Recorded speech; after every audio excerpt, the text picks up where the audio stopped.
สถานีวิทยุโทรทัศน์แห่งประเทศไทยช่อง NBT 2 HD ร่วมกับบริษัทไทยบ้านแจมจำกัดเสนอรายการ CEO Talk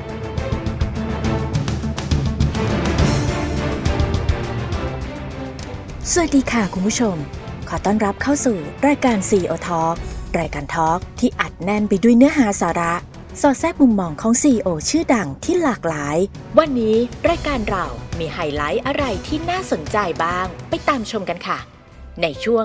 CEO Auto Talk พบกับเปิดม่านคลาสสิกคาร์คุณค่าที่มากกว่าราคาไปรู้จักกับรถ Mercedes-Benz รหัส W186 Luxury Car แบบ 4 ประตูผลิตระหว่างปี 1951 ซึ่งเป็นรถยนต์ที่ใหญ่ที่สุดและมีชื่อเสียงที่สุดของบริษัท Benz เริ่มเป็นตอนแรกนะคะจากนั้นในช่วง Never Give an Inch นิ้วเดียวก็ไม่ถอยพบกับภาพยนตร์เรื่อง The End of the Six Happiness ความสุข6อย่างในโรงเตรียมตอนที่ 6 และนำเสนอเป็นตอนจบของเรื่องแล้วล่ะค่ะมาร่วมย่อโลกไปกับเราอะไรคือคำตอบและกุญแจไขความสำเร็จเกาะติดทิศทางการเมืองการลงทุนเศรษฐกิจทั้งในและต่างประเทศพบสวัสดิ์หอรุ่งเรืองวสันต์เบนซ์ทองหล่อจุตินันท์พิรมภักดีใน CEO Talk ทุกเช้าวันเสาร์และอาทิตย์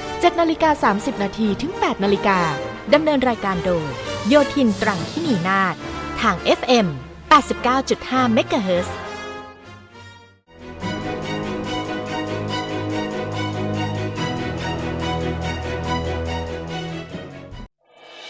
แค่คุณเปิดโลกกว้างขึ้นพบมิตรภาพที่หลากหลายที่เป็นจุดเริ่มต้นของหลายสิ่ง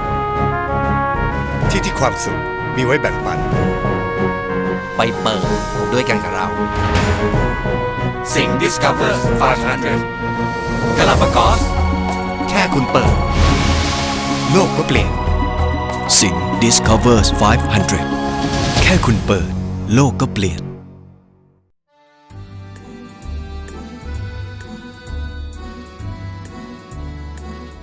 ช่วง CEO Auto Talk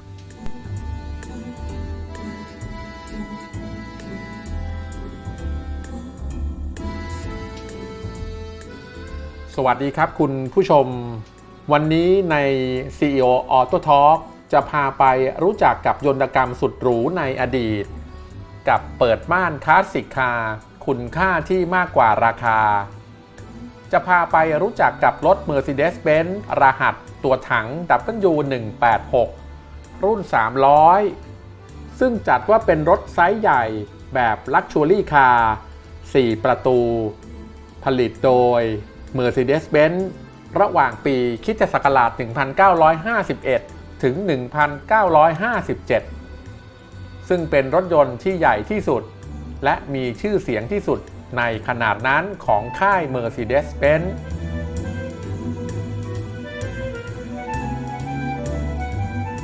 Benz W186 มันคือไมล์บักในสมัยนั้นถ้าเทียบกับปัจจุบัน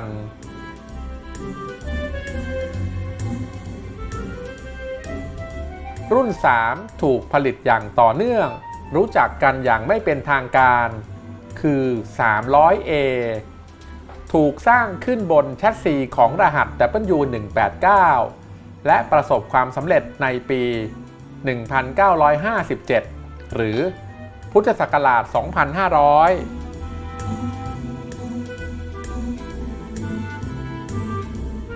ภายใต้รหัสตัวถัง W186 มีคุณสมบัติและราคาเท่ากันแต่เหนือกว่าในด้านประสิทธิภาพถ้าเทียบกับคู่แข่งอย่าง Rolls-Royce Silver Crown ที่ได้รับการสนับสนุนจากรัฐบุรุษและผู้นำทางธุรกิจมันเสนอทางเลือกต่างๆเช่นฉากกั้นแก้วหรือโทรศัพท์มือถือแบบ VHF อันถือเป็นออปชั่นที่โดดเด่นในยุคนั้นทั้งหมดที่ว่ามาถูกสร้างโดยมือในฐานะถูกยกให้เป็นเรือธงของค่ายเบนซ์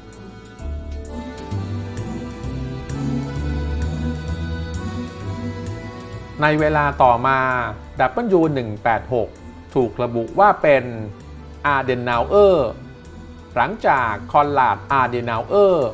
นายกรัฐมนตรีคนแรกของสหพันธ์สาธารณรัฐเยอรมันซึ่งมีทั้งคาบิโอเลตฮาร์ดท็อปซาลูนภายใต้ข้อกำหนดให้มีคุณสมบัติเป็นรถแห่ภายในตกแต่งอย่างหรูหรามีทั้งโต๊ะเขียนเอกสารติดตั้งไซเรนผ้าม่านรวมถึงการจัดแบ่งพาร์ติชันให้เป็นสัดเป็นส่วนและยังมีซันรูฟนอกจากนี้ยังมีการกำหนดค่าที่เรียกว่า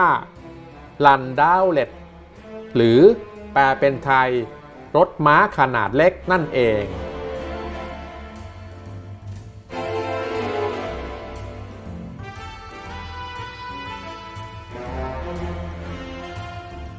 การผลิตรถเบนซ์ W186 ให้เป็นลักชัวรี่คาร์เริ่มผลิตขึ้นในปีคริสตศักราช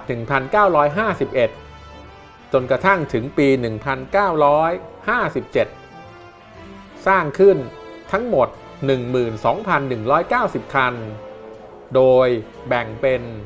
W186 ซารูน 7,646 คัน และ W186 ที่เราเรียกว่าคาบิโอเลตหรือรถเปิดประทุนจำนวน 642 คัน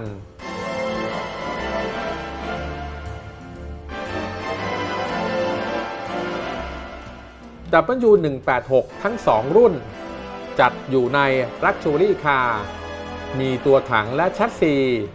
เป็นรถหรูขนาดเต็ม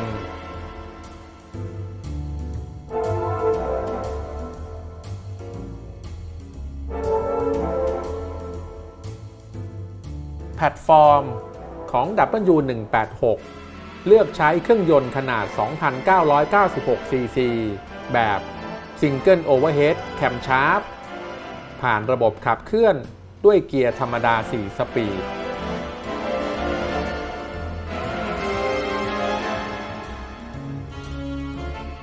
รถเบนซ์ลักชัวรี่คาร์คันนี้เปิดตัวในงานแฟรงก์เฟิร์ตมอเตอร์โชว์ในเดือนเมษายนปีคริสตศักราช 1951 และเข้าสู่การผลิตแบบต่อเนื่องในอีก 7 เดือนต่อมาหรือในเดือนพฤศจิกายนปีเดียวกัน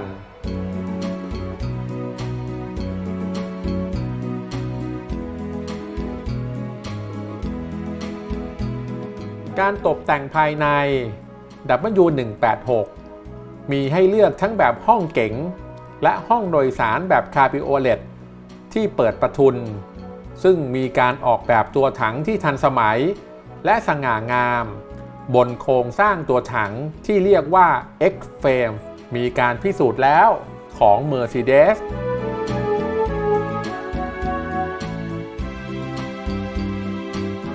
ลูกเบี้ยว Overhead ใหม่แบบ 3.0L หัวอลูมิเนียม M186 ตรงถูกรวมเข้ากับกระปุกเกียร์ธรรมดา 4 จังหวะแบบซินโครเมตที่เรียกว่าชวินดาวราฟโซเล็กคาบูเลทอฟ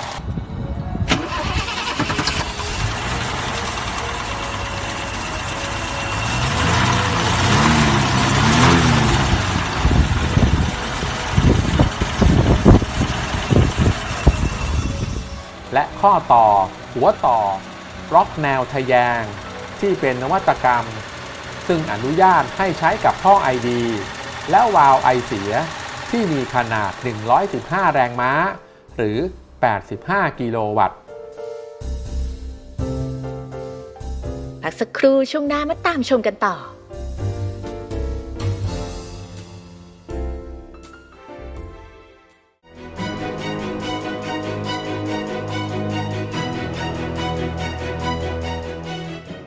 เบนซ์ทองหล่อลูกค้าเรื่องใหญ่กำไรเรื่องเล็กบัตร MX รูดเงินดาวได้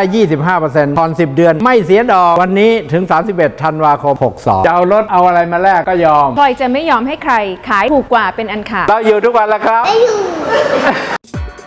ส่ง EMS กับไปรษณีย์ไทยสามารถตรวจสอบสถานะสิ่งของได้ทุกขั้นตอน ส่งของมั่นใจตรวจสอบได้ทุกเวลาผ่าน call center ไปรษณีย์1545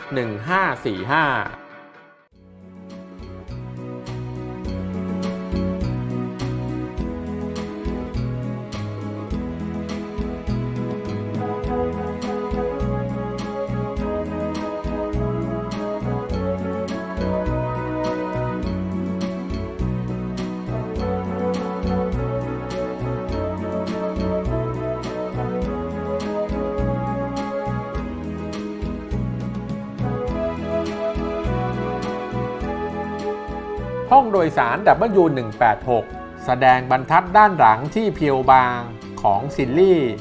ออกแบบมาเพื่อให้บริการที่เชื่อถือได้ภายใต้การใช้งานหนักเป็นเวลานาน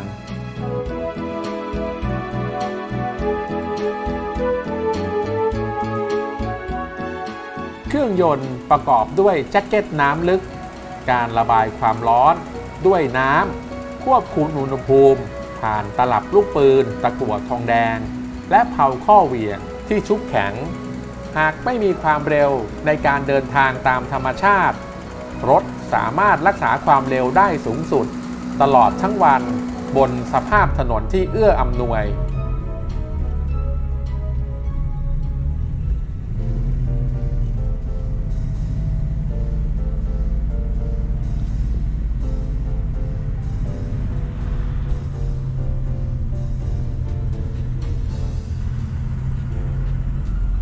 การรวมกันของโครงสร้างท่อรูปไข่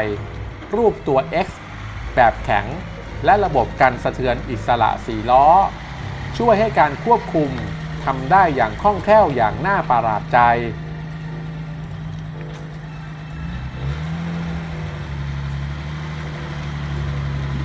ปีกนก2ชั้นคอยสปริงและเหล็กกันโค้งถูกนำมาใช้ด้านหน้าและเพลาสวิงคู่แบบสปริงคู่ของ Mercedes ที่อยู่ด้านหลังนวัตกรรมการระงับการปรับระดับโหลดของแดชบอร์ดทำให้เกิดแรงบิดเพิ่มขึ้น1 ใน 3เมื่อจำเป็นและระบบหล่อลื่นส่วนกลางที่ดำเนินการโดยเหยียบแป้นเหยียบยังช่วยลดแรงเสียดทานลงได้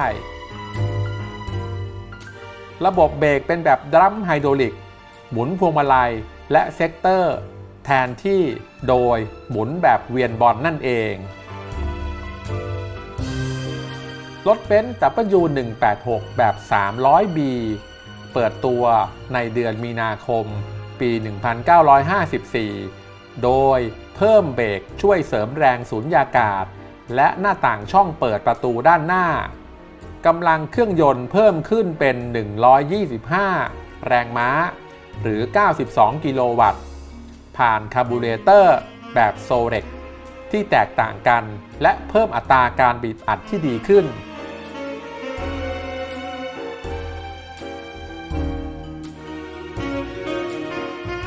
รถเบนซ์ W186 300C เปิดตัวในเดือนกันยายนปี 1955 เพิ่มหน้าต่างด้านหลังที่ใหญ่ขึ้นและระบบเกียร์อัตโนมัติเป็นแบบ3สปีดมีราคาอยู่ที่ $1,864 เหรียญสหรัฐและราคา 22,000 ดอลลาร์ในตลาดเมืองไทยในขณะนั้นโดยมีราคาแปลงสภาพเกือบ1 ใน 3ที่ราคา 14,231 หรือ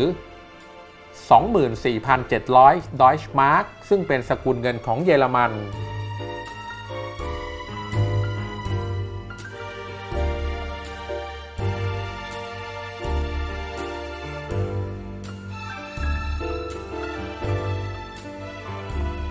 รถลีมูซิน อินเดเลงเกอร์พิเศษหรือที่เรียกว่าไทป์300แลงช์โดยมีระยะฐานล้อที่ยาวขึ้น20เซนติเมตรหรือ 7.9 นิ้วพร้อมให้บริการตั้งแต่เดือนกรกฎาคมปี 1956 ราคาตั้งอยู่ที่ 25,000 ดอยช์มาร์กมีการผลิตทั้งหมด 1,432 คัน สำหรับรุ่น304ซาลูน Mercedes-Benz W189 หรือรหัส 300D ได้รับการแนะนำออกสู่ตลาดในปี 1957 ซึ่งถือว่าประสบความสำเร็จได้อย่างสูงทีเดียว โดยรถลีมูซินขนาดยาวมันมีการเปลี่ยนแปลงที่ครอบคลุมซึ่งรวมถึงการออกกำลังกายที่ได้รับการแก้ไขการฉีดเชื้อเพลิงและการตั้งค่าฮาร์ดท็อปที่ไม่เหมือนใครเปลี่ยนให้เป็นม้าที่มีเสาทั้งหมดคือข้อมูลบางส่วนที่รายการ CEO Talk ในช่วง CEO Auto Talk รวบรวมและค้นคว้ามานำเสนอต่อคุณผู้ชมรวมถึงรถคันนี้เป็นเพียงส่วนหนึ่งในจำนวนกว่าหลายร้อยคันที่อยู่ในความครอบครองของเจ้าสัวสวัสดิ์หอรุ่งเรืองมหาเศรษฐีคนไทยที่มีใจรักและหลงใหลในความเป็นสุดยอดยนตกรรมระดับโลกอันเป็นความสุขเหมือนให้รางวัลกับชีวิตแลกด้วยการทำงานหนักและเก็บเงินสารฝันจนได้เป็นเจ้าของและครอบครองจนเป็นที่อิจฉาของมหาเศรษฐีไม่เฉพาะแต่คนไทยอันรวมถึงมหาเศรษฐีระดับโลกจนทำให้ตัวเขากลายเป็นตำนานบอกเล่าและเก็บรักษามรดกที่ไม่อาจประเมินค่าได้ส่งต่อจนถึงรุ่นลูกรุ่นหลานสืบไปสัปดาห์หน้าพบกับเปิดม่านคลาสสิกคาร์คุณค่าที่มากกว่าราคากับรถเบนซ์ W186 เป็นตอนที่ 2 ค่ะช่วงหน้าพบกับภาพยนตร์เรื่อง The End of the Six Happiness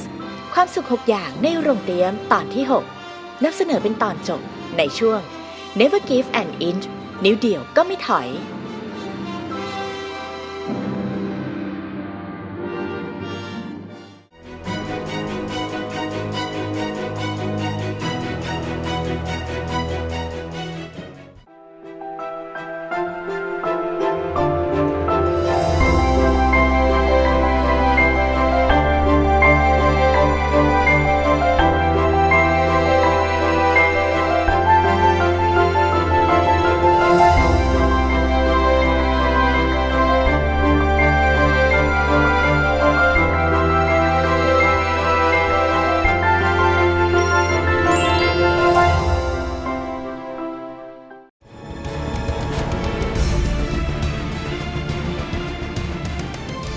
ช่วง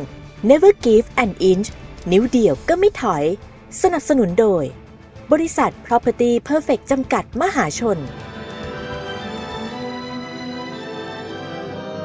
เป็นภาพยนตร์ที่ถูกสร้างจากเรื่องจริงของชีวิตของผู้หญิงคนหนึ่งนะครับเรื่องนี้เริ่มฉาย 1958 60 ปีผ่านมานะครับ 60 ปี ใช่ครับ Jenna, we thank you for those who are not here, for the dead whose children you have taken as your own, ขอบใจ for the poor ครับ ที่ and the sick. ให้ดูแลคนที่เจ็บป่วยและก็เด็ก Close the books of Wang Cheng with this entry. ปิดตำราได้แล้ว As a sign of สำหรับเมืองนี้ respect for the honored foot inspector of this city, the Xian Sang of Wang Cheng has become a Christian. There must be 50 of them. Oh, Lee, the answer came. It's from the missionary in Zichao. He wouldn't leave his hospital Missionary with hisจาก home set Zichao up with the children in the interior, with the school and everything. And they'll take ours. All we have to do is to get them to the mission at Xi'an by November 12th. The army trucks will then take them. เราจะไปที่ไปถึงซีอานแล้วก็ที่นั่นจะมีโรงเรียนแล้วก็มิชชันนารีที่เขาจะดูแล It'll only take 1 week. And taken the rest of the way by the head of the mission. แนะนำเส้นทางด้วยนะครับ Dr. Robinson. โรบินสันคนที่ปฏิเสธเขาไง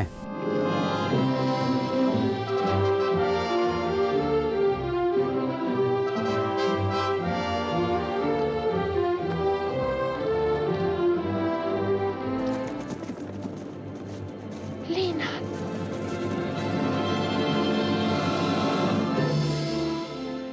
I've marked the distance you should cover each day to reach Xi'an in time. ตอนนี้ฉันรู้จักเธอดีแล้ว ครับ ให้แหวนนะฮะ ให้แหวนมัน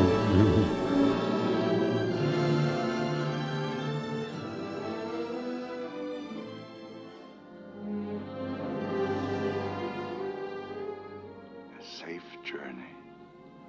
A happy return. จะไปถึงซีอานแล้วส่งเรียบร้อย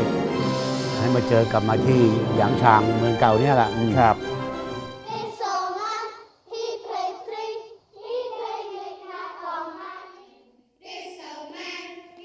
เป็นภาพที่ประทับใจนะครับ ชาวบ้านดีใจมาก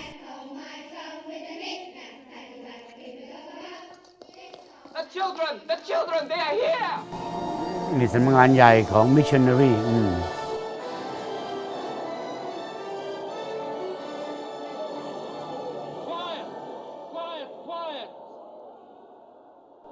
These are the children from the north. We've been waiting for you. It was a long journey. I'm sorry we are late. Late? Oh. Dr. Robbins, do you remember me? โอ้โห My name used to be Gladys Aylward. เกรเดียร์ด Yes. I remember you. จำได้นะครับ คนที่ถูกปฏิเสธไง ใช่ครับ Who wasn't qualified to come to China. unqualified เธอก็สามารถที่จะพาเด็กเนี่ยนะ100 กว่าคนนะครับมาจากมาจากหยางชางนะฮะซึ่งเป็นที่ดินเป็นพื้นที่ที่ติดกับรัสเซียนะครับก็ประสบความสำเร็จนะฮะกว่าจะมาถึงวันนี้ได้เนี่ยนะฮะแต่ว่าเธอก็จะกลับไปอยู่ในกระท่อมนะโรงเตรียมที่เป็นโรงเตรียมแรกที่เขาอยู่นะครับ เพื่อจะไปสร้างใหม่นะครับแล้วก็ได้สัญญากับพระเอกไว้ว่าฉันจะกลับมาที่นี่ครับทั้งหมดนะครับเป็นภาพยนตร์ที่ถูกสร้างจากชีวิตจริงนะครับในเรื่องของ Inns of the Sixth Happiness นะครับแล้วคุณผู้ชมท่านใดที่อยากจะได้ภาพยนตร์ที่คุณสวัสดิ์เอามาให้ชมตั้งแต่ต้นเนี่ยนะฮะติดต่อมาได้ตามที่อยู่ด้านล่างนี้นะครับทางเราก็จะจัดส่งให้ตามที่คุณผู้ชมนั้นต้องการเอาละครับวันนี้เวลาหมดนะครับก็แน่นอนนะฮะวันนี้ผมพร้อมคุณสวัสดิ์ลาไปเพียงเท่านี้นะครับขอบพระคุณทุกท่านที่ติดตามสวัสดีครับขอบพระคุณครับสวัสดีครับสวัสดีครับ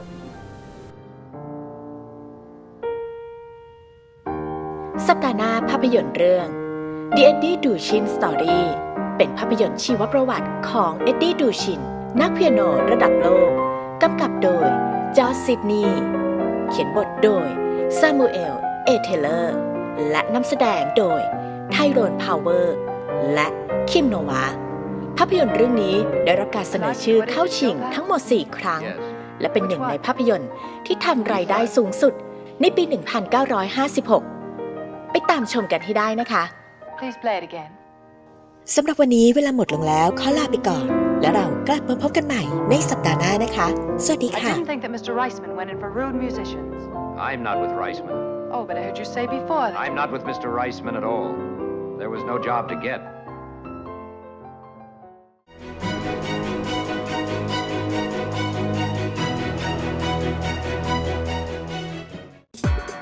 ส่ง EMS กับไปรษณีย์ไทยสามารถตรวจสอบสถานะสิ่งของได้ทุกขั้นตอนส่งของมั่นใจ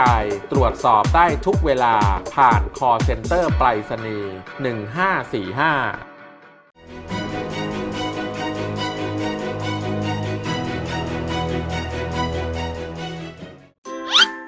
สัปดาห์นี้กินอะไรดี เราได้รวบรวมร้านเด็ดร้านดังที่แนะนำผ่านช่วงโยโชโกมีอะไรบ้างไปชมครับ